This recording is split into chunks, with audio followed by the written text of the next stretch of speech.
하나님이 주목하시는 사람이라는 제목으로 오늘 말씀 전할 때에 말씀이 우리 심령 가운데 실제가 되기를 간절히 축복합니다. 교회는 하나님이 함께 하시는 곳입니다. 어떤 사람이 어떤 모습으로 어떤 이해가 돼도 교회는 절대 무너지지 않습니다. 어떤 사람이 있어야 무너지지 않습니까? 교회는 하나님 안에서 함께하는 사람이 있을 때 무너지지 않습니다. 성도님들, 성령에 충만한 사람이 되십시오. 하나님 안에 은혜가 넘치는 사람이 되십시오. 일희일비하지 않고 결국 주님만 바라보는 사람이 되십시오. 광야길을 걷는다는 것은 하나님만 바라보는 것입니다. 어떤 곳에서 어떤 것이 있더라도 상한 심령으로 주 앞에 온전하게 올려드리는 백성이 되는 것입니다. 오늘 믿음으로 온전하게 주님 바라보는 귀한 백성이 되기를 간절히 축복합니다. 제가 새벽 예배 때, 특별 새벽 때 말씀드렸듯이 교회론적으로 말씀을 많이 나눴습니다. 교회라는 무엇인가라는 말씀을. 마태복음 18장에 보면요, 사실은요, 우리가 이번 연도 주제에 교회에서 세상까지라는 어떤 주제, 교회론적인 주제를 가지고 사실은 오늘도 본문 속에서도 사실은 교회에서 세상까지라는 제목을 가지고 교회에 있는 우리 백성들이 어떻게 살아가야 되고 어떻게 세상 가운데 나아가야 될까, 이런 이야기를 다루고 있습니다. 그러니까 18장에는 교회론에 대한 예수님의 강의인데, 그러니까 누가 큰 자라는 제자들의 질문에 예수님은 제자들에게 어떤 뜻으로 말씀했습니까? 하나님 나라는 어떻게 이 세상의 다른 사회를 이루어가는가, 그러니까 하나님 나라의 백성들은 어떻게 이 세상 가운데 다른 모습으로 세상에 나아가는가, 이것들을 말씀해 주시고 계시는 것입니다. 여러분, 우리가 잘 알겠지만 세상은요, 제가 말씀 많이 전하면서 이런 얘기 많이 나눕니다. 세상은 언제나 크고 작은 욕망에 작동되는 사회죠. 그렇기 때문에 강한 자만이 살아남는 정글 같은 세상입니다. 그래서 누가 크냐, 어떤 욕망과 어떤 뜻을 가지고 자신의 입장을 내세우고 자신이 커지기 위해 살아가는 세상이 바로 이 땅입니다. 그런데 하나님의 나라는 이 땅과는 절대 반대라는 것이에요. 믿으십니까? 여러분, 하나님 나라는 절대 반대입니다. 어린아이같이 자기를 낮추는 자가 큰 자가 되고 지극히 작은 자를 영접하는 자가 위대한 자입니다. 아멘.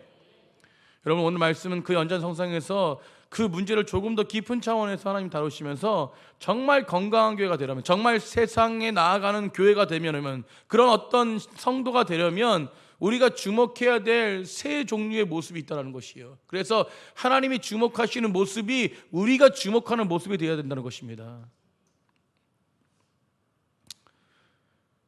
여러분, 말씀 들을 때요, 마음을 활짝 여시고 주님 앞에 우리의 마음을 올려드리며 주 앞에 서기를 간절히 축복합니다. 오늘 말씀은 그 연장선상에서 이 문제를 조금 더 깊이 다루는 차원에서 교회에 대해서 얘기하고 있는 것이에요. 첫 번째가 무엇이냐면, 따라해 보겠습니다. 작은 자에게 시선을 두라. 작은 자를 바라보라는 것이에요. 여러분, 10절 말씀입니다. 우리 다 같이 한번 읽어보겠습니다. 시작. 삼가 이 작은 자 중에 하나라도 업신여기지 말라. 너희에게 말하노니 그들의 천사들이 하늘에서 하늘에 계신 내 아버지의 얼굴을 항상 배옵느니라. 아멘. 주님은 먼저 작은 자를 업신여기지 말라고 말합니다. 어떤 자를 업신여기지 말라? 작은 자를. 여러분, 저희들이 원래 작은 자였습니다. 그렇기 때문에 하나님은 우리를 업신여기지 않으시기 때문에 우리도 그 은혜를 안다면 작은 자를 업신여길 수가 없더라는 것이에요. 여러분, 제 목회 방향 속에서 가장 큰 것이 뭐냐면, 요즘엔 물론 고민을 많이 하고 있지만 여러분, 모든 것을 수용하는 것이에요. 그리고 모든 각자의 어떤 오래된 심령이라든가 새로운 심령이라든가 동일하게 여기며 하나님의 사랑으로 감싸고 모든 교회에서 일할 수 있도록 열어주고, 물론 요즘엔 좀 고민이 있습니다. 여러분, 그런 모습 속에서 잘못된 거, 잘된 거 불러서 항상 이야기하고 이게 잘못됐으면 잘 됐습니다. 물론 그렇게 해야 되겠죠. 그러나 그런 모습 속에서 받아들일 수 있는 모습이라면 하지만, 여러분, 오히려 하나님의 사랑을 가지고 끝까지 참아주고 견뎌주고 하는 것이 목회자라고 저는 생각했습니다. 그리고 지금부터도 지금까지도 그렇게 해왔고 앞으로도 그렇게 할 것이지만 조금씩 바뀌는 모습이 있겠지만 목적은 분명합니다. 예수님의 모습을 닮으려고 애를 쓰고 있는 것이에요. 저도 부족한 점이 많지만 하나님 안에서 그 사랑을 가지고 끝까지 변함없이 일을 가지고 그것에 서서 하나님 백성들을 바라보게 하여 주십시오. 사랑하는 성도님들, 작은 자를 업신여기지 않는다는 것은 하나님의 은혜를 받은 자들이기 때문에 당연히 이렇게 할 수밖에 없다는 것이에요. 여러분, 세상은요 어떤 것입니까? 큰 자를 존경합니다. 그렇지 않습니까? 여러분, 우리가 민주주의 사회라고 하지만 민주주의 사회 속에서 계급이 타파되고 모두가 평등한 세상 아닙니까? 여러분, 그런데 형식적으로는 그렇게 말하지만 이 민주주의 사회 속에서 여전히 계급과 계층이 사라지지 않지 않습니까? 지금도 마찬가지예요. 여러분, 정치를 보면서 당연히 알지 않습니까? 저는 정치 얘기 잘 안 하지만 그런 부분입니다. 왜냐하면 인간의 마음속에 본능적인 계급 의식이 존재하기 때문에 그래요. 어떤 계급 의식입니까? 어떤 높아지려는 겁니까? 결국은 나이, 외모, 학벌, 직업, 학력, 재력 모든 다양한 조건의 계층 속에서 그런 구조를 만들고 있다는 것이에요. 여러분, 근데 교회는요 그런 곳이 아닙니다. 아멘. 여러분, 목회자를 맹목적으로 바라보는 것인가? 아닙니다. 저도 하나님을 바라보는 자예요. 여러분, 교회 안에서 우리가 목적은 하나의 영혼 구원입니다. 영혼 구원에 맡겨진 사명을 감당하는 것이, 저는 여기서 말씀을 전하고 리더로서 온전하게 모든 부분을, 모든 의견들을 조합해서 이 교회를 하나님의 뜻으로 이끌어가는 역할을 하는 것입니다. 여러분, 성도는 성도의 자리에서 하나님의 뜻을 달아가는 것이에요. 여러분, 그것이 어떤 계급적인 것이 아닙니다.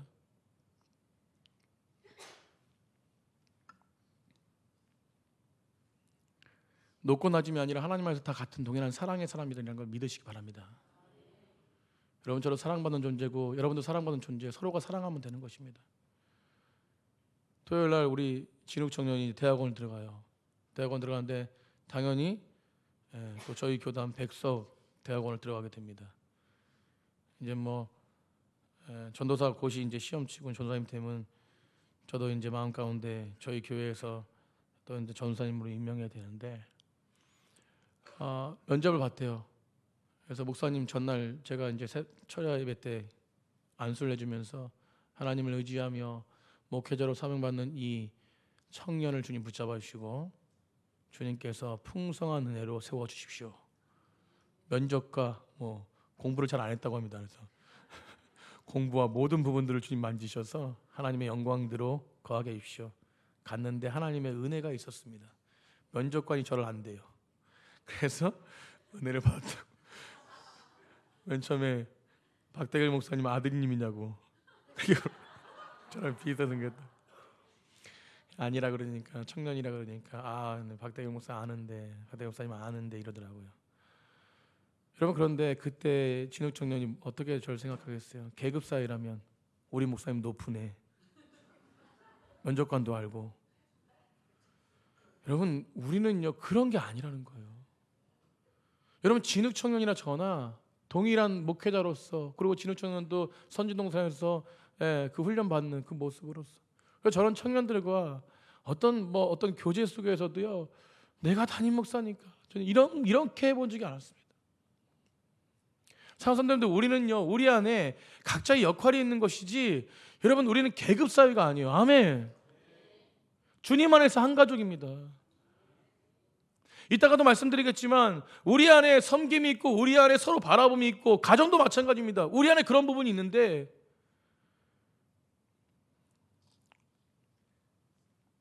어떻게 다툼이 있습니까? 이런 미워해도 다시금 회복시키는 것이 하나님의 은혜인 줄 믿으시기 바랍니다. 여러분, 이 땅은 그런 보면서 그렇습니다. 그리스도와는 달라요. 계급의 피라미드를 만들어가며 살아갑니다. 여러분, 사람들은 누구나 자신의 힘을 가졌다고 생각하면요 본능적으로 상대방의 위에 서고 싶어 합니다. 죄악된 모습이죠. 여러분, 왜 이런 모습이 있습니까? 뿌리에서 나타나는 거예요. 뿌리에서. 뿌리가 어떤 뿌리입니까? 우리가 원죄라는 것을 잘 알지 않습니까? 우리 모습이 원죄를 물려받았기 때문에 그래요. 여러분, 하나님처럼 되고 싶은 것이 원죄의 목적입니다. 누구처럼 되고 싶은 거예요? 하나님처럼 되고 싶은 거예요. 탑을 쌓는 거예요. 우리의 커리어, 모든 걸 쌓는 것입니다. 좀 있다고 무시하고.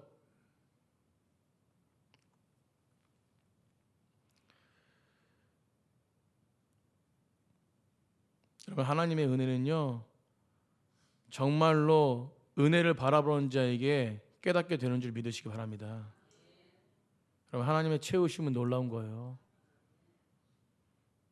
제가 하나님 앞에 채우심을 계속 기도하면서 주 앞에 서는데 어쨌든 여러분 앞에 간증할 게 한두 가지가 아닌 줄 믿습니다. 나중에 주님께서 그렇게 만들어 주실 거예요. 아멘. 믿음으로 아멘 하십시오.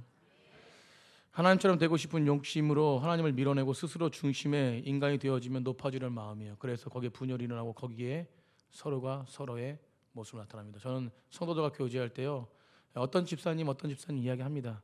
그러나 그 중심에는 뭐가 있는지 아세요? 항상 그 집사님, 그 자매님, 그 성도님의 회복을 바라보면서 눈물을 흘립니다. 이것은 저랑 대화하신 모든 분들이 부정적으로 생각하지 않을 거예요. 여러분, 우리는 회복을 바라보는 거예요. 여러분, 분열을 바라보고 얘기하지 않는다면, 회복을 바라보고 얘기한다면 그것이 인정되는 줄 믿으시기 바랍니다. 여러분, 그러나 세상은요, 그런 부분들을 추락하게 만듭니다. 여러분, 하나님을 잃어버리자 인간에 남은 것은 뭡니까? 공허와 수치 감정뿐이에요. 여러분, 항상 그렇습니다. 하나님이 없는 곳에는 공허와 수치입니다. 그렇기 때문에 더 변론해요. 그냥 무릎 꿇고 기도하지 않고 더 변론합니다. 여러분, 인간은 이 괴리를 극복하기 위해서 어리석은 전략을 만들어냅니다. 여러분, 그렇기 때문에 스스로 높아지려는 선택, 자신을 입증하고 필연적으로 타인과 비교하고, 여러분, 이런 모습 속에서 깨어져 있는 세상을 깨는 모습이 바로 그리스도인의 모습인 줄 믿으시기 바랍니다. 세상은 끊임없이 나를 입증하고 싶어하고 내가 더 잘났다고 합니다. 그러나 아까도 말씀드린 내가 모든 사람들이 존중한다면, 우리 넘치는 교회 생각해 보십시오. 모든 사람들이 서로 존중해 보십시오. 우리 앞에 보면 보시고 앞뒤 잡아 보십시오. 내가 당신을 존중한다면, 보십시오. 내가 당신을 존중한다면, 아멘. 여러분, 내가 서로를 높여준다면, 여러분, 저 집사님 이게 아니라 서로를 우리 집사님 최고, 우리 목사님 최고. 여러분, 그런 말만 나온다면 제가 얼마나 최고겠습니까? 그런데 말이라도 우리 안에서 그런 사랑이라도 높여준다면, 서로 겸손하게 서로를 낮춰가지고 생각하고 서로를 바라보는 마음을 하는데, 그곳에 무엇이 분열되고 무엇이 문제고, 여러분, 문제가 아예 없는 것이죠. 아멘. 결국 내가 있기 때문에 문제가 나타나고 내가 있기 때문에 높아지는 것이요. 여러분, 사람들에게 인정받고 싶은데 진정으로 존중받지 못하니까, 그러니까 두 번째 어리석은 전략이 뭐도 나타나냐면 다른 사람을 업신여긴 걸로 나타나요. 굉장히 무시합니다.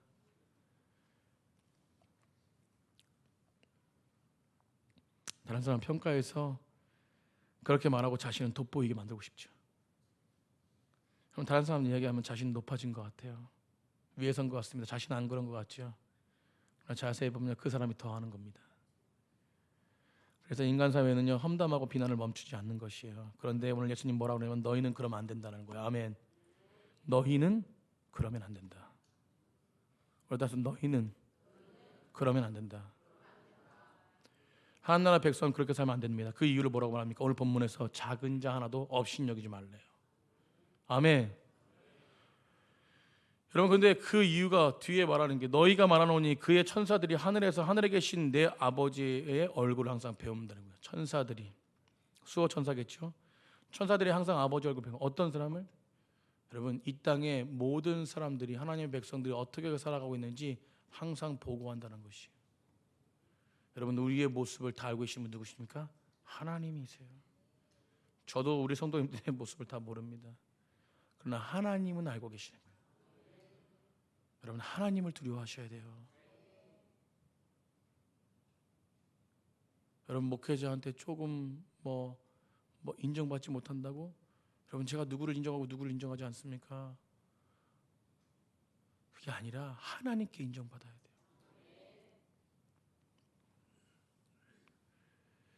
여러분, 그래서 오늘 본문 속에서 누가 그 영혼을 영접하고 있는지, 누가 그 영혼을 멸시하고 있는지, 업신여기고 있는지, 하나님은 특별히 관리하는 존재로서 주님을, 우리를 바라보고 계신다는 거예요. 누가 업신여기는지. 그래서 구약 성경에 하나님을 자기를 표현할 때 어떤 표현을 합니까? 나는 고아와 과부와 나그네의 하나님이다. 그럼 모두의 우리 하나님이죠, 그죠? 근데 왜 하나님께서 고아와 과부와 나그네 하나님을 말씀하십니까? 이유가 있죠. 그 당시에 가장 힘없고 밑바닥에 속했던 사람들, 가장 취약계층이 사실은 고아와 과부와 나그네입니다.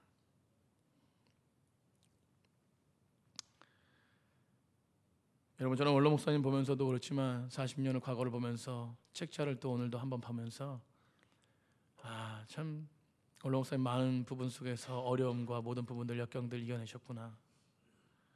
여러분, 그 부분 속에서 저는 특별하게 생각하는 것이 뭐냐면 우리 성도님들이 함께 했기 때문에 그 어려움을 담임 목사님도 이겨낼 수 있다고 저는 믿습니다. 여러분, 하나 되는 것이 중요해요.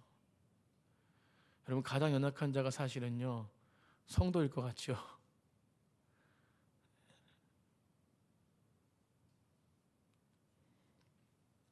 그렇지 않습니다.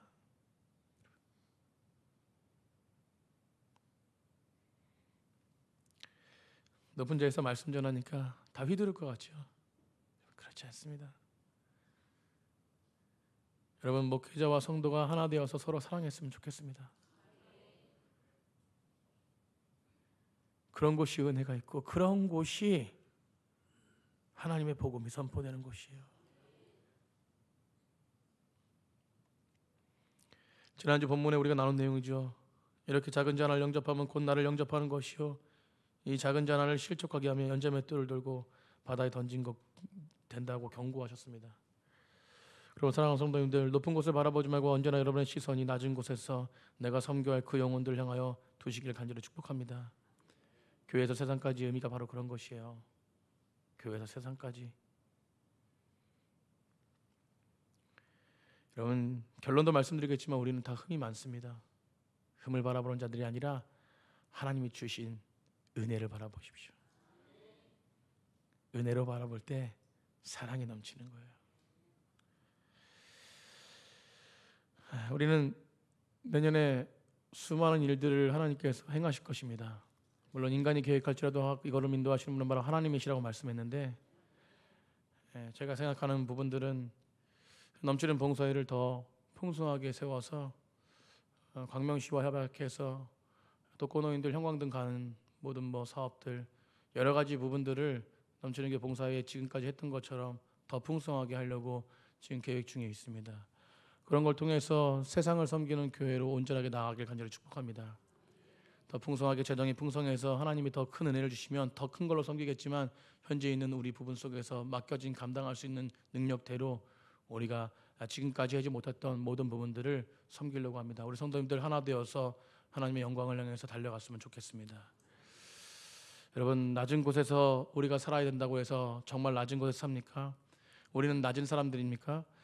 물론 기본적으로 낮은 사람들이지만 이 땅에서 사실은 세상 사람들과 동일하게 어떤 분들에게는 부유함을, 어떤 분들에게는 능력을, 어떤 분들에게는 지혜를, 여러분 때로는 정치적으로 성공하고 사회적으로 부유하고 높은 지혜에 올라가기도 하십니다. 여러분 자녀들 공부 열심히 시켜가지고 성공의 길 열어주기도 하죠. 때로는 높은 곳에 올라갔습니다. 그런데 그리스도에 던져야 할 질문, 그곳에 있을 때에 던져야 할 질문은 그런 것들이 바로 주님을 향한 사명의 달란트라고 생각하십시오. 여러분 그렇지 않으면 절대 교만해집니다.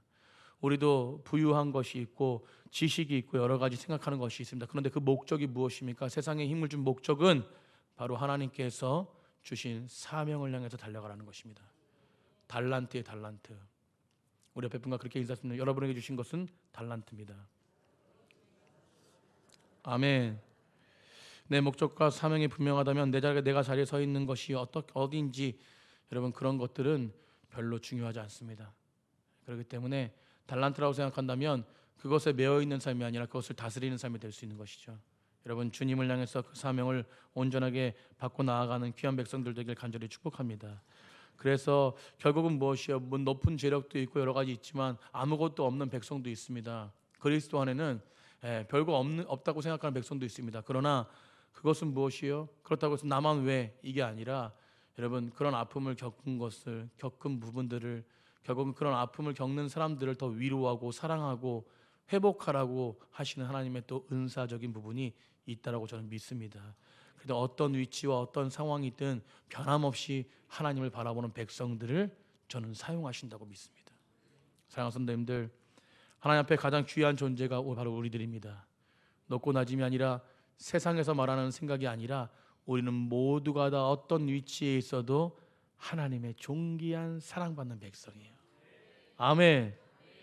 이것을 믿으시기 바랍니다. 여러분 이 본질을 잃어버리지 않을 때 무너지지 않는 거예요. 여러분 세상에 수많은 것들이 무너지게 합니다. 그러나 무너지지 않을 수 있는 것은 바로 이 존귀를 기억하는 것이에요. 우리는 존귀한 자입니다. 내가 어디 곳에 있든지 나의 시선이 욕망으로 살지 않고 늘 감사하며 나보다 낮은 자를 섬기며 사랑하고 보호하고 그를 위해서 헌신하고 희생하고, 그래서 오늘 첫 번째 말씀처럼 정말로 작은 자 하나도 업신여기지 말고 온전하게 그를 섬기는 교회가 되기를 간절히 축복합니다. 두 번째는 길 잃은 자를 바라보라는 것이, 따라붙습니다. 길 잃은 자를 바라보라. 우리 12절 말씀입니다. 한번 12절 말씀은 다 같이 한번 읽어보겠습니다. 시작. 너희 생각에는 어떠하냐? 만일 어떤 사람이 양 100마리가 있는데 그 중에 하나가 길을 잃어버렸으면 그 99마리를 산에 두고 가서 길 잃은 양을 찾지 않겠느냐. 아멘. 여러분, 교회에서 빠질 수 있는 가장 위험한 게 뭐냐면 우리끼리 좋은 공동체예요. 뭐라고요? 우리끼리 좋은 공동체입니다. 우리끼리 좋은 공동체. 사도행전 보면요, 예루살렘에 엄청난 교회가 부흥이 됩니다. 예루살렘 교회가 엄청난 부흥이 일어나요. 우리가 사도행전 다 읽어봐서 알겠지만 엄청납니다. 오순절에 베드로가 설교를 합니다. 베드로 사도가 설교를 했을 때 몇 명이 변화돼요? 3,000명, 5,000명이 회심합니다. 엄청난 일이죠. 한 영혼도 변화되기 힘든. 여러분, 오늘 하나님의 말씀이 저를 통해서 선포되어질 때 우리 모두가 변화되길 소망합니다. 그런 역사가 있으면 얼마나 좋을까요? 여러분, 그런 부분 속에서 봐보시죠. 그렇게 역사를 이룹니다. 예루살렘 교회가 그렇게 탄생해요. 얼마나 풍성한 은혜입니까? 얼마나 풍성한 역사예요? 얼마나 풍성한 정말로 모습입니까? 여러분, 가정마다 소그룹이 모이면 정말 뜨겁게 사랑하고 뜨겁게 섬기며 정말 언제나 하늘 안에서 영광된 공동체로 이루게 되었습니다. 그런데 모든 것이 완벽해 보이는 그 예루살렘 교회였지만 놓치는 한 가지가 있었어요. 그게 무엇입니까? 우리끼리 좋은 공동체. 사도행전 1장 8장에 완벽해 보이는 예루살렘 교회였지만 놓치는 한 가지, 너희가 성령이 임하면 너희가 권능을 받고 예루살렘을 넘어가지고 온 유대와 사마리아와 땅끝까지로 내 증인이 되라는 그 말씀이 이 예루살렘 교회에 잊어버렸던 것이에요. 그러니까 우리끼리 좋은 거야. 이방인들은 쳐다보지도 않았습니다. 저희도 우리끼리 모임이 있겠죠. 여러분, 우리끼리 모임은 그곳에서 넘어 담장을 넘어 교회까지, 아멘, 교회를 넘어 세상까지 나아가는 것이에요. 그래서 우리끼리 모임이 되는 것이 아니라 그 공동체는 성령 안에 모임이 될 줄 믿습니다. 여러분, 그 모임이 좋은 것입니다. 거듭나고 회심한 그리스도인들 모여서 하늘 사랑을 나누고 가족의 공동체를 이루는 것이 너무 좋았기 때문에 주님의 사명을 기억하지 못했어요. 그렇기 때문에 우리끼리가 되어버립니다. 누구든지 예루살렘 교회 벽을 넘어서려고 하지 않습니다. 온통 길 잃어버린, 주변에는 길 잃어버린 양들 투성인데 그들의 시선이 그들을 향하지 않았습니다. 그래서 하나님께서 어떤 일을 벌이냐면 스데반 집사님을 통해서 핍박을 주시고 그 시작으로 하려면 예루살렘 교회에 엄청난 핍박이 옵니다. 안 흩어지니까 핍박을 통해서 흩어지게 만듭니다. 그리고 그 순교를 통해서 엄청난 핍박이 들어오자 사도행전 8장 4절과 5절에 어떻게 예루살렘이 변했느냐, 그 흩어진 사람들이 두루다니며 뭘 전합니까? 복음을 전했어요. 아멘. 빌립이 사마리아 성에 내려가 그리스도를 백성에게 뭐합니까? 전파한다. 여러분, 12제자들이 아니었어요. 하나님이 누굴 사용하십니까? 헬라파 유대인을 사용하는 연약한 자를 사용하십니다. 7집사 중 한 명인 빌립을 최초로 사마리아 땅에 들어가서 잃어버린 영혼을 찾아 복음을 전하게 해요. 여러분, 있다고 복음 전합니까? 똑똑하다고 전합니까? 아니에요. 약할 때 강함되게 하시는 하나님을 의지하는 자가 복음을 선포합니다. 여러분, 그래서 교회는 내가 아니면이 아닙니다. 내가 아니어도 하나님이 하시면 하십니다. 그래서 교만한 마음을, 겸손한 마음을 가져야 돼요. 여러분, 베드로 같은 위대한 사도도 있었지만 하나님의 이방인 전도자인 한 사람을 사용하죠. 빌립을 넘어서 누굴 사용하십니까? 바로 오히려 스데반 집사를 핍박했던 사울이라는 한 청년, 로마 시민권을 가진 위대하다고 그 당시에 생각했던 그 청년을 다메섹에서 변화시켜서 바울이 되게 하시고 그를 통해서 이방인의 복음이 흩어져가는, 여러분, 저희 넘치는 교회가 정말로 이런 사명이 넘쳐나는 교회가 되길 간절히 축복하고 저희 공동체가 그런 영혼이 넘쳐나는 공동체가 되길 간절히 축복합니다. 우리가 오늘 자신을 돌아볼 때 우리의 시선은 교회 밖에 잃어버린 양을 향해서 있는지 하나님을 향해서 시선을 두고 있는지 우리는 기억해야 될 줄 믿습니다. 여러분, 우리가 지금 읽고 있는 두 번째 이른 양의 비유, 목자의 비유, 너무나도 유명한 비유 아닙니까? 이 비유를 읽을 때마다 우리의 마음이 어떤 생각이 드십니까? 99명은 구원받은 사람이니 구원받은 사람 못지않게 한 영혼을 훨씬 귀하게 여기는 가치. 여러분, 그래서 그 90명은 내팽개치고 그 한 영혼만. 사랑하는 성도님들, 저는요 새 신자가 들어오면 새 신자에게 집중합니다. 우리 기존 신자는 잘하고 있으니까. 여러분, 그걸 무시하는 게 아니에요. 여러분, 기존 신자들, 기존 성도들은 제가 안 해도 잘 알아서 해요. 하나님의 은혜를 누리고. 여러분, 새 신자들은요,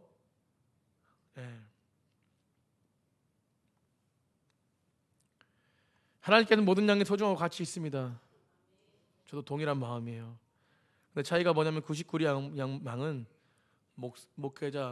목회자의 돌봄, 그 목자의 돌봄 안에 그런 안전한 곳에 있습니다. 항상 바라보고 항상 교제하고 어디 가도 있어요. 목자가 가면은 어디 가도 있는 거예요, 그 양은. 그런데 마음을 피하고 모습을 피하는 잃어버린 한 영혼이 있습니다. 한 양이 있어요. 그래서 오늘 본문 속에서 노출되지 않고 방황하고 길어버린 영혼, 그 영혼을 향해서 목자는 그를 찾아서 떠나는 것이에요. 목자의 마음은 그래서 그 한 마리 양을 바라볼 수밖에 없다는 것입니다. 결론이 무엇인지 아세요? 오늘 비유의 결론은 열심히 전도해서 잃어버린 양을 찾자가 아닙니다. 사랑하는 성도님들, 그런 종교적인 의미를 말하는 게 아니라 비유의 핵심은 그 영혼을 찾을 때 기쁨을 얻는다는 거예요. 뭘 얻는다고요? 기쁨을.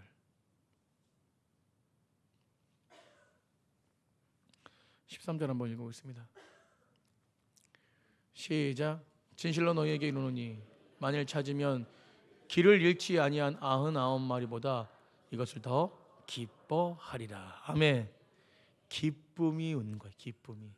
그러니까 한 영혼을 찾으면 기쁨이 있는 거예요. 아멘.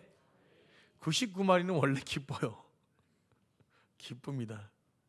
한 영혼을 찾으면 그 기쁨의 2배가 되는 거예요. 그래서 우리가 잘 알지만 누가복음 15장에 보면 세 가지 비유 제가 설교도 했지만, 여러분, 첫 번째 잃어버린 양을 찾는 목자, 두 번째 드라크마를 찾는 여인, 세 번째 집 나간 탕자를 찾는 아버지와 똑같은 비유. 이 비유의 한 가지 중요한 요소가 뭐냐면 모두가 반복된 요소가 잔치를 벌입니다. 뭐 하면서? 기뻐하면서. 여러분, 많은 사람들 초대해서 다시 찾은 기쁨을 공유하는 것이. 아멘. 여러분, 그러니까 교회의 영광은 어디에 있는 것이죠? 기쁨에 있는 거예요. 아멘. 여러분, 저희들이 기뻐할 수 있는 것은 한 영혼이 천하보다 귀하기 때문에 그 영혼이 회복될 때 우리 모든 교회가 기뻐하는 것이에요. 이게 목적이 돼야 됩니다. 이게 사명이 돼야 돼요. 그래서 오늘 신앙생활 하면서 영광의 기쁨을 어디 찾고 있느냐, 너희의 갈망은 어디를 향하고 있느냐라고 말씀하고 있는 것입니다. 우리에게 묻고 있는 것이에요. 여러분, 유럽을 지배했던 나폴레옹이 인생의 마지막 때 아메리카 대륙에서 조그만 섬에 유배가 되어 있습니다. 유배가 되었을 때 화려했던 유럽의 대표였던 나폴레옹이 마지막 전투에서 패하고 유배당했을 때 쓸쓸하게 죽어가면서 그곳에 읽었던 책이 바로 성경책입니다. 그래서 마지막 삶을 돌아보면서 이가 고백했던 것이 뭐냐면, 여러분, 마지막 순간에 한마디 고백했던 것이 뭐냐면, 나는 총칼과 그리고 대포로 세상을 정복하려고 했으나 난 실패했다. 그러나 나사렛 예수라는 게 무엇입니까? 그곳에 무슨 선한 것이 나오냐? 여러분, 그런 보잘것없는 예수님이지만 결국 그분이 보잘것없었다는 것은 그분은 반은 하나 들지 않고 사랑으로 세상을 정복했다는 거예요. 아멘. 여러분, 저희는 사랑으로 세상을 정복해야 될 줄 믿습니다. 우리 고기 공동체가 하나님이 주신 기쁨, 은혜로 충만하려면 이 부분을 잊어서는 절대 안 돼요. 교회 안은요, 하나님이 주신 기쁨을 회복해야 될 줄 믿습니다. 교회가 축제가 되고 잔치가 되려면 주님을 모르는 영혼들이 우리의 삶을 통해서 돌아오는 일이에요. 여러분, 우리끼리 좋아하지 말고 점점 영성으로 깊어가고 관계도 깊어가지만 우리끼리 좋으면 사명을 잃어버리면 여러분, 그 모든 그 안에 기쁨은 고갈됩니다. 그래서 영적인 깊이가 있는 것 같지만 그곳에 문제들이 나타나게 됩니다. 서로를 미워하고 서로를 바라보는 것이 단점만 보이고, 여러분 몇 년 동안 영적인 깊이 안에 서로 교제했는데 왜 단점이 보이고 왜 문제가 일어납니까? 그것은 본질을 찾지 않았기 때문에 그래요. 우리끼리만 좋아, 우리끼리만 좋아를 벗어나 세상의 영광 가운데 교회의 영광을 회복하는 백성들 되기를 간절히 축복합니다. 첫 번째가 작은 자, 두 번째가 잃은 자, 세 번째가 마지막으로 범죄한 자예요. 우리 마지막으로 읽어보겠습니다. 범죄한 자를 바라보라. 여러분, 우리가 우려하는 것이 있습니다. 교회 와서 실망하는 분들, 혹시 여러분 교회 와서 실망하시는 분들, 저는 많이 봤습니다. 많이 보면 대부분 사람들이 어떤 범이 있냐면, 첫 해 와가지고 저를 바라볼 때 단점 투성인데 항상 말씀해 주시는 것이 뭐지 아세요? 교회 오시는 분들은 우리 목사님 최고래요. 뭐라고요? 고백하기 싫으십니까? 우리 목사님 최고래요. 우리 성도님 최고래요. 와, 우리 교회는 다른 게 다르대요. 1년 되는 해는, 2년 되는 해는 우리 목사님은 최고인데 성도들이 조금 그렇대요. 자, 3년 되는 해는 우리 목사님도 그저 그래. 성도들 좀 그래. 4년 되는 해는 모입니다. 어떤 사람들이? 최고가 아닌 사람들이. 여러분, 교회가 자꾸 이런 부분 속에 상처받고 힘듭니다. 제가 이 부분 속에서 분명히 말씀드린 교회관이 있습니다. 교회에 있는 분들이 다 천사 같고, 그리고 교회의 기쁨이 선하심과 따뜻함이 있는 것 같은데 한 발짝 한 발짝 더 볼수록 저는 더 그렇습니다. 여러분, 교회가 왜 오래된 백성들 고인물이라 그럽니까? 여러분, 고인물이 아니에요. 여러분, 변함없는 분들이 일하는 건 당연한 겁니다. 그러나 저는 그것을 교회론적으로 깨고 싶어요. 깨고 새로 들어오신 분들도 1년이 안 돼도 하나님의 열정만 있다면 교회의 일을, 주님의 일을 감당하기 원하는 거예요. 물론 그것에 리스크가 있겠죠.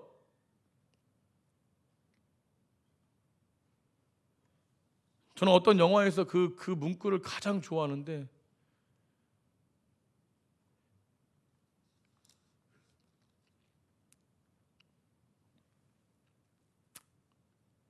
이것이 뭐죠? 이것이 통닭인가?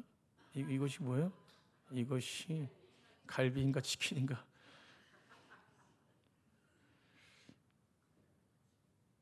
여러분, 이게 교회인가? 정말 사람들이 말하는 교회인가?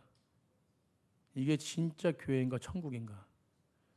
여러분, 세상 사람들이 보는 교회는 다른 인식을 갖고 있습니다. 천국이라 보지 않아요. 진짜 천국이 됐으면 좋겠습니다. 여러분, 성도들의 모습을 보고 냄새나고 세상의 모습을 비춰보고 낙심하고 교회를 떠나본 데 있습니다. 그러나 분명히 알아야 될 것은 무엇이에요? 교회는 건강하고 온전한 사람들이 모이는 곳이 아니에요. 목회도 마찬가지입니다. 건강해지려고 계속 나아가는 것이요. 목회도 마찬가지예요. 그러니까 성도도 마찬가지입니다. 저는 그렇게 보고 있습니다. 제가 모르는 부분도 많지만 아는 부분도 많습니다. 그러나 그 아는 부분 때문에 사람을 훑어보고 다르게 보고 하지 않습니다. 연약한 부분이 있다면 연약한 부분 계속 기다리고 있고 주님께 올려드리고 있고. 여러분, 새벽에 기도하는 백성들, 저 안수 집사님들, 장로님들 사실 솔직히 많이 기도하지 않습니다. 왜냐하면 잘 하시니까. 그래도 가끔 생각할 때마다 어려울 때 기도하죠. 집중적으로 기도하는 건 뭐냐면 사업장과 직장과 가정을 위해서 기도하고, 또한 가장 연약한 자를 위해서 기도합니다. 제가 상처받은 거 모를 것 같습니까? 다 압니다. 물론 모르는 부분도 있겠죠. 나보다 안 나오면 걱정되고, 조금 얼굴 표정이 이상하면 걱정되고, 말씀 듣는 태도가 이상하면 좀 걱정되고. 여러분, 그것을 바라보지 말아야 되는데 목자기 때문에 어쩔 수 없이 보게 됩니다. 그럴 때마다 새벽마다 그 영혼을 위해서 기도합니다. 하나님, 불쌍히 여겨주십시오. 그 영혼을 책임져 주십시오. 나는 도저히 할 수 없습니다. 무슨 말을 해도, 달콤한 말을 해도 도저히 변화되지 않습니다. 하나님이 만져주십시오. 주님을 의지할 수밖에 없어요. 여러분, 세상에서 예수님을 제일 가장 믿기 어려운 사람이 누굽니까? 제가 예전에도 말씀드렸지만 법 없이 살 수 있는 자타공인한 분들이에요. 여러분 법 없이 살 수 있기 때문에 죄가 없다라고 생각하기 때문에 예수님 못 믿습니다. 그러나 예수님 믿는 사람들은 어떤 거예요? 예수님의 은혜라는 사람들은 다 자기가 본인이 죄인이라는 걸 인정한 사람들입니다. 여러분 우리는 소망 없는 자고 질그릇 같은 인생이었어요. 지금도 질그릇 같은 인생을 살 수 있습니다. 소망 없는 백성의 모습에 죄의 모습들이 우리한테 들어올 수 있습니다. 깨어지고 부서집니다. 스스로 일어날 수 없는 사람이 죄 늘린 사람들이 모인 곳이 바로 교회입니다. 교회는 그런 사람들이 모여서 회복되는 곳입니다. 여러분 그 회복이 있을 때 목회자와 하나님은 성도는 엄청 기쁠 거예요. 우리 모두가 기뻐할 겁니다. 교회는 그렇게 죽어가는 영혼들, 교회를 찾는 영혼들, 그 영혼들 향해서 회복의 놀라운 기쁨을 얻는 곳이 교회입니다. 여러분 그런 곳이 돼야 돼요. 그래서 오늘 본문 속에서 교회가 해야 될 어떤 부분 속에서 중요한 것은 무엇이냐면 세 번째로 주목한 사람이 누굽니까? 너희 가운데 범죄하는 사람이 있다면 어떻게 된다고요? 은폐하지 말고 권면하라입니다. 제가 사실 제일 못하는 부분인데 제가 이 말씀 누가복음 설교할 때도 사실은 이 말씀 드렸지만 제가 제일 못하는 모습인데 여러분 세 번째로 주목한 사람이 그럽니다. 그러면서 오늘 본문 속에서 은폐하기 급급하지 않고 정말로 하나님 앞에 온전하게 모든 것들을 아뢰라고 말합니다. 그리고 그렇게 안 될 때는 방법을 여러 가지 주십니다. 요한일서 1장 9절에 이렇게 말합니다. 만일 우리가 우리의 죄를 그 앞에 가면 그는 미쁘시고 의로사 우리의 죄를 사하시고 그 모든 불의에서 뭐하게 하시오? 깨끗하게 하시오. 죄를 짓는 것이 중요한 거 아닙니다. 그 죄를 고백하고 하나님 앞에 올려드리고 또 목회자에게 고백하고 같이 함께 올려드리고 여러분 이곳에 회복이 있는 줄 믿습니다. 그걸 은폐하면 결국은 폭파돼서 터집니다. 그리고 상처받고 나갑니다. 여러분 은폐하지 마시고 하나님 앞에 온전하게 알려드리길 간절히 축복합니다. 그래서 마지막에 공동체로 나타나면서 이 범죄를 다루는 실제적인 방법 예수님 말씀하세요. 그게 바로 치리입니다. 치리. 권증입니다. 저도 교회 안에서 권증과 치리 한 번도 해본 적이 없습니다. 그러나 언젠간 할 때가 있겠죠. 여러분 그 부분 속에서 오늘 총 4단계를 말씀합니다. 15절부터 17절까지 뜻을 생각하면서 같이 한번 읽어보겠습니다. 시작. 내 형제가 죄를 범하거든 가서 너와 그 사람과만 상대하여 권고하라. 만일 들으면 내가 내 형제를 얻을 것이요 만일 듣지 않으면 한두 사람을 데리고 가서 두세 증인의 입으로 말마다 확증하게 하라. 만일 그들이 말도 듣지 않거든 교회에 말하고 교회의 말도 듣지 않거든 이방인과 세리같이 여기라. 네 가지를 말씀합니다.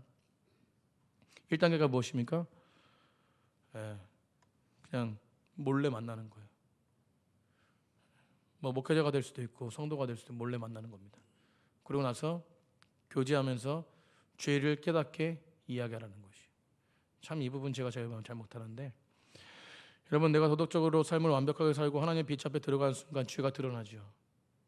여러분 그런 부분 속에서 시기하는 마음, 교만한 마음, 탐욕, 자기 애착의 마음, 미세한 먼지 같은 우리 마음이 가득 차여 있던 그런 죄들이 하나님의 빛 안에 들어가면 깨끗하게 씻어집니다. 그 빛 안에 들어갈 수 있도록 그 사람의 죄를 고발하면서 그를 정죄하는 것이 아니라 이 죄의 고발성에는 같이 교제 속에는 그 사람을 세워주는 사랑의 마음이 가득 찰 때 됩니다. 절대 사랑의 마음이 가득 차지 않으면 인간적인 위에 서고 싶은 마음, 내가 그래서 주도하고 싶은 마음, 그 마음이 있다면 절대로 권면해서는 안 된다는 거예요. 저는 이게 두려워서 권면 잘 못합니다. 혹시라도 내가 이 사람보다 우월하고 성경을 좀 아니까 말씀을 전하는 자니까 그 권위로 이 사람을 조종하려고 하면 절대 안 되니까 그래서 잘 못합니다. 여러분 제 안에는 제가 능력이 없기 때문에 제가 말을 못하기 때문에 안 하는 게 아니라 제 안에 두려움이 있기 때문에 말 안 하는 거예요. 사랑하는 성도님들 이 부분 속에서 철저하게 깨달아야 될 것은 회복입니다. 회복의 마음이 있고 그 마음 가운데 진정한 사랑이 있다면 그것을 선포하면 돼요. 아멘. 그러나 그렇지 않다면 이야기하지 마십시오. 그냥 기도만 하십시오. 오늘 마지막 결론이 그겁니다. 기도만 해라. 두 번째 무엇입니까? 두 번째 한 사람이 안 되면 두세 사람의 증인을 데리고 가서 이야기하래요. 여기도 마찬가지로 정죄하고 비난하기 위한 것이에요. 두세 사람이 모두가 다 성령에 충만한 사람으로 온전하게 권면하는 것입니다. 그가 하나님 앞에 바로 설 수 있도록 빛 가운데 들어갈 수 있도록. 여러분 그게 아니라면 두세 사람이 가서 권면하는 거 절대 안 된다는 반대적인 이야기가 있는 것입니다. 세 번째 교회에게 말합니다. 교회는 마지막으로 공개적으로 모든 것을 드러내고, 이런 부분들 다 이단성이죠. 이단성. 큰 죄. 여러분, 그런 부분들도 다 뭡니까? 그가 돌아오도록. 이 모든 목적에는 돌아오는, 회개하는 것이 있습니다. 마지막으로 여러분들, 마지막으로 이방인과 세례같이 하기요. 이 부분은 이해가 잘 안 되지만 결론적으로 무엇입니까? 모든 것이 다 안 됐어. 근데 그를 포기하라는 것이요? 이방인처럼 세리처럼 여기라는 것입니까? 아닙니다. 예수님께서 이방인과 세리를 가장 연약한 자로 보셨어요. 아멘. 여러분, 그렇기 때문에 뭡니까? 계속해서 그를 위해서 뭐 하라는 것이요? 기도하라는 것이요. 아멘. 그를 긍휼히 여기고 그를 사랑하는 마음으로 치유되기를 위해서 계속 그 앞에 서라는 것입니다. 포기하면 절대 안 된다는 것이요. 여러분, 저는 끝까지 포기하지 않습니다.